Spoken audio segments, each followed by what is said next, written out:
장관 후보 정도 되시면 교육 전문가라고 주장하시니까 입장이 있을 거라고 생각합니다. 자사고와 특목고 폐지 대상입니까? 아니면은 발전 대상입니까? 그거는 좀 더 신중히 생각해야 된다고 생각합니다. 그러니까 자사고 특목고 우리나라에 필요합니까? 필요 없습니까? 아, 보지 말고 이런 거에 대한 소신도 없고 그냥 읽어야 돼요? 입장 없으세요? 아니, 그거는 꼭 신중히 좀 더 고민해 보겠습니다. 야, 후보님 좀 너무하신 것 같아요. 생각이 없으신 거예요? 생각을 안 해보신 거예요? 입장을 얘기해 주세요. 잘 알고 있지요. 뭘 잘 알고 계시다. 야, 모범 답안 보시고 그렇게 컨닝하시는데 아니에요. 좀 안쓰럽습니다. 뭐가 아니에요? 저 공부 많이 했습니다. 제가 감히 한 말씀 드리면 지금 멈추시는 게 맞습니다.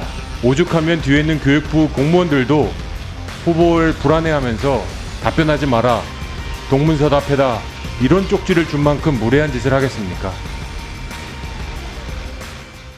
조정은 의원 저 얘기가 뭐냐면요.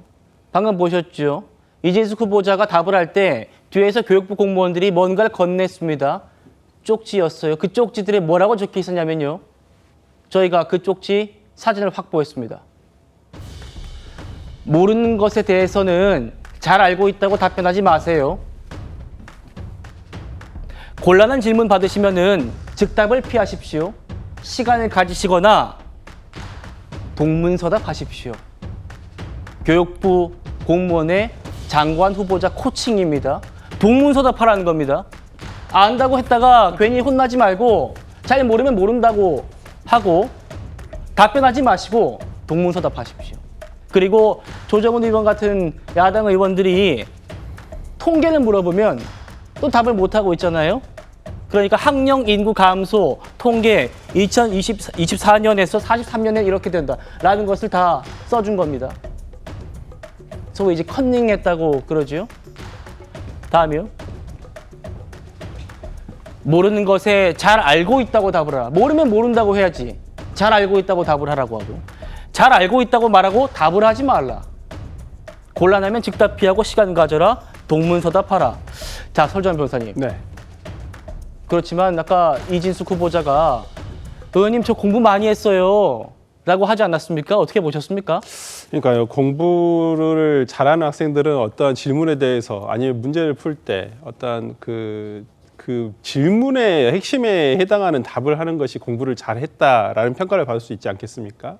근데 어제 그 이진숙 후보자의 경우에는 저도 좀 의아했어요. 청문회를 보면서 저는 뭐 잘 알고 있습니다라고 하면 그 다음에는 구체적인 답이 나와야 되는데 그 다음 구체적인 답변이 나오시지는 않았거든요. 그런 부분에서는 또 잘 알고 계신다면서 왜 얘기를 안 하시지? 라는 조금 의아함을 가졌었는데 코칭 때문이었어요. 결국에는 저런 몰랐던 얘기고 오히려 그 얼마나 정말 교육부 공무원들이 답답했으면 저런 어떤 그 대답 코치를 하셨을까라는 생각이 좀 들었습니다. 저는 참 저는 솔직히 저 컨닝 페이퍼를 보면서 저 개인적으로 더 놀랬던 것은 학령 인구가 20년 만에 저렇게 230만 명이 줄는구나라는 생각이 들어서 이게 그 단순히 학령 인구가 줄는 것만이 문제가 아니지 않습니까? 그렇게 된다면 산업에 들어가는 어떤 투입되는 그 인구 자체도 굉장히 그렇죠. 줄어든다는 얘기잖아요. 그러니까 저는 솔직히 뭐 저 컨닝 페이퍼의 내용을 보고 좀 더 놀랬습니다만은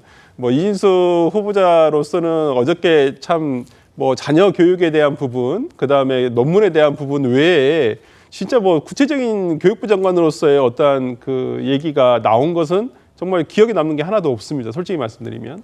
그러한 부분에서 우리가 항상 그러잖아요. 야당에서, 그다음에 여당에서는 항상 그러잖아요. 아니 좀 그 정책 검증을 정확하게 해달라. 어제는 정책 검증이 더 주로였던 것 같습니다.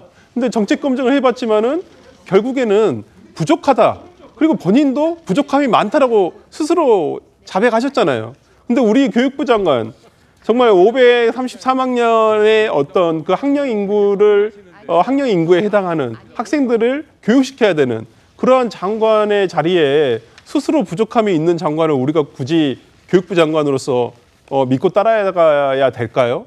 저는 굉장히 그런 부분에 대해서 의문이 있었고, 저는 정말 아까 조정은 의원이 말씀하신 대로 스스로 어떤 이 거취를 결정하시는 것이 정말 대한민국의 교육을 위한다면 본인이 꼭 하셔야 되겠습니까? 저는 그런 부분 좀 짚고 싶습니다. 예. 자, 설 변호사님 말씀처럼 우리 학령 인구 감소가 이렇게 급격하게 일어납니다. 23년에 534만 명에서 20년 만에 307만 명, 220만 명이 줄어든다는 거예요. 이게 말씀하신 대로 우리 산업에 미친 여파도 클 것이고 그렇기 때문에 교육부 장관을 사회부총리라고 하는 겁니다. 내각에서 의전 서열 3입니다. 국무총리, 그다음에 경제부총리, 다음에 사회부총리입니다. 권력 이양 세 번째여야 할 교육부 장관 후보자가 지금 준비가 과연 됐느냐, 철학이 있느냐, 지금 이 얘기를 하고 있는 겁니다. 김희정 의원 어떻게 보셨습니까? 저 공무원들이 준 쪽지 중에 예를 들어서 숫자를 정확하게 기억은 하기 힘들어서 저 정도 커닝 페이퍼는 쓸 수 있는 부분이라고 생각합니다. 다만 그 전에 봤기 때문에 어느 정도 숙지가 돼 있는데 커닝 페이퍼를 보는 거 하고요. 아예 처음 듣는 얘기인데 저거를 보면서 버벅대면서 커닝도 제대로 안 되는 거하고는 굉장히 차이가 있다는 말씀을 드리고요. 네. 저거보다 더 심각한 거는 동문서답하시라, 모르는 거는 즉답하지 마시라라고 공무원들이 준 그 장면이 훨씬 더 심각합니다. 과연 교육부총리가 돼서 이렇게 들어가면 그 공무원들에게 령이 서겠습니까?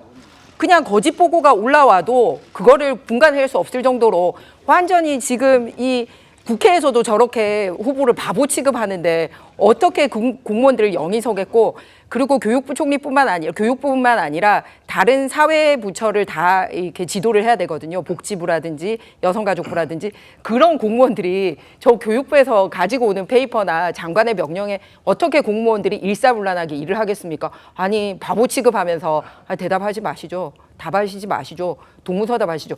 저런 거를 줘도 될 정도로 그동안 그 장관 후보 준비하는 과정에 있어서도 미덥지 못한 모습을 보여왔구나라는 것을 보여주는 장면입니다. 즉 그냥 국회 청문회장에서만 저런 버벅대는 모습을 보인 게 아니고요.